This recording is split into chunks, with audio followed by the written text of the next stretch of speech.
Happy birthday to you. આ શું છે? ગિફ્ટ છે, ખોલ. તો બેનને તો કેક ખવડાવી દીધી અને આજે મારો પપ્પાનો પણ બર્થડે છે તો એની વારી કેક ખવડાવવાની. નમસ્કાર, તો ફરી એકવાર તમારા દરેક લોકોનું સ્વાગત છે મારા આજના નવા બ્લોગની અંદર.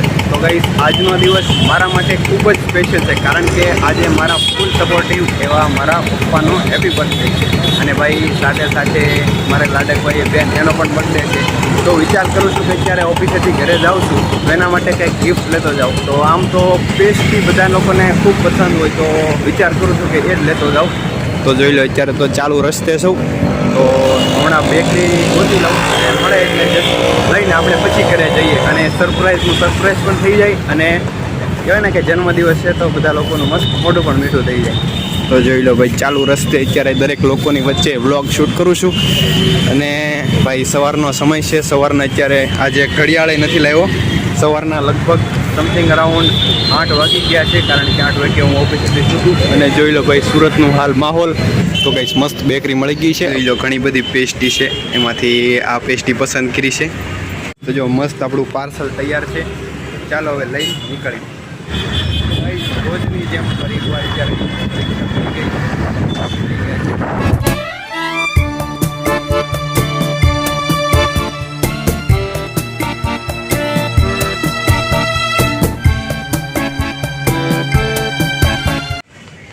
ફાઇનલી અત્યારે મજા આપણે મસ્ત પહોંચી ગયા છીએ ઘરે જવાનું છે અમારી જોરદાર સરપ્રાઈઝ. ચાલો મળીએ.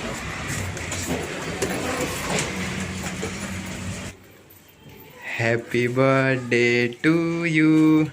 હેપી બર્થડે બેન. Thank you. તને મારો બર્થડે હતી ખબર હતી? હા, એટલે ખબર જ હોય ને. આ શું છે?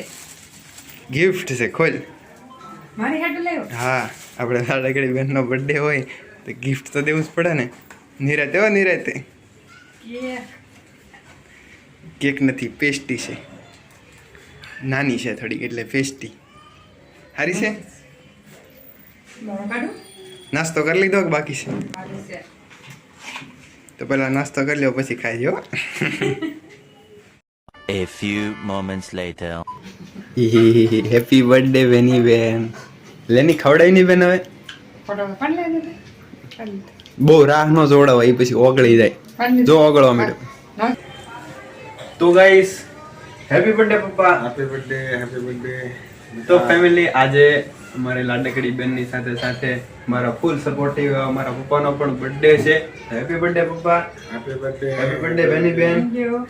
અને બહુ મોટી તો ન કહેવાય પણ મોઢું મીઠું કરવા માટે હું આપણે જે ઓફિસે ગયો હતો ત્યાંથી ઘરે આવતો હતો મસ્ત નાની અમથી પેસ્ટ્રી લાવ્યો છું અને અત્યારે મસ્ત કટિંગ કરીને આપણે બંનેનો એક સાથે બર્થડે ઉજવવાનો છે.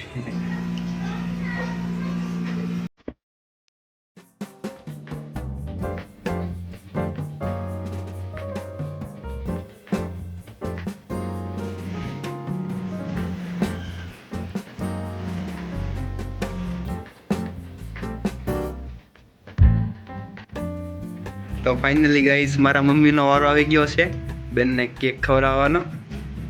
ખવડાવી દો, ખવડાવી દો.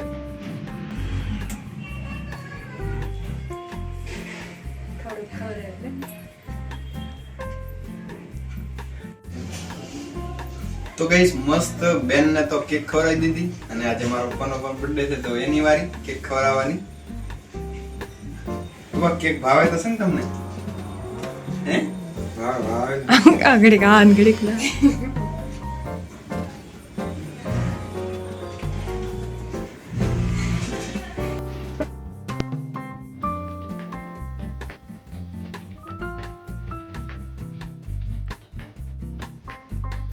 અત્યારમાં મસ્ત બર્થડે નું સેલિબ્રેશન તો થઈ ગયું છે પણ અત્યારે જો ભાઈ આપણે વિડીયો શૂટ કરવાનો છે. મસ્ત એક સ્ક્રિપ્ટ મળી ગઈ છે, ખૂબ કોમેડી વિડીયો છે. આપણે મસ્ત મારો પપ્પા એક્ટિંગ કરવા માટે તૈયાર પપ્પા? તો ચાલો, અત્યારમાં તો હું પહેલાં નોર્મલ છે વ્હાઇટ એંગલ કરી નાખ્યું છે અને ઘણી વાર કેવું થાય ડાયલોગ બોલતી વખતે થોડીક મિસ્ટેક થાય છે તો પપ્પા મિસ્ટેક ન કરતા હોય. 1 2 3 ચાલો. એમની પહેલા નીચે રાખો. 2,000 years later. Lights, camera, action. 10 રૂપિયામાંથી 10 lakh.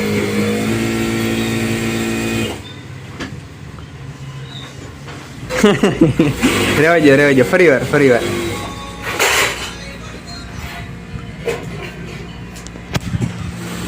તો મિત્રો ગમે એ વિડીયોનું શૂટિંગ આવતું ને વ્લોગમાં તો નોર્મલ છે, કારણ કે આપણે એવું એટલું બધું કાંઈ યાદ રાખીને બોલવાનું ન હોય.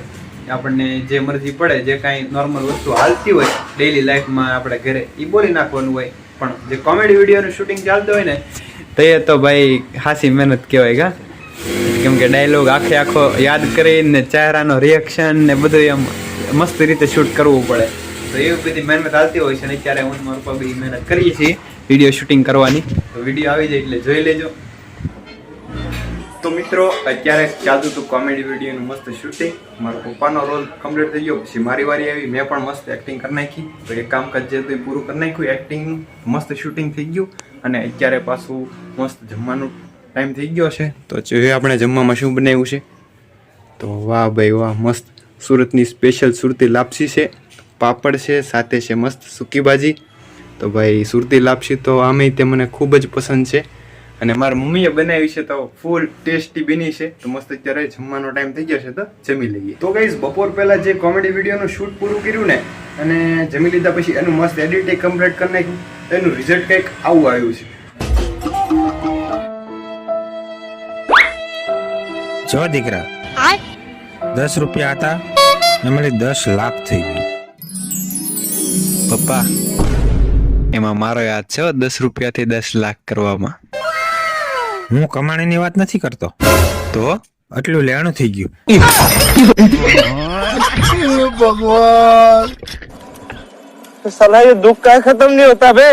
આજનો આ વ્લોગ નાનો અમથો વ્લોગ જ છે, તો અહીંયા સુધી રાખીએ છીએ. પસંદ આવ્યો તો લાઈક શેર અને સબસ્ક્રાઇબ કરવાનું ન ભૂલતા. જલ્દીથી નવા વ્લોગની અંદર મળીએ છીએ. ત્યાં સુધી દરેકને મારા જય દ્વારકાધીશ, જય માતાજી.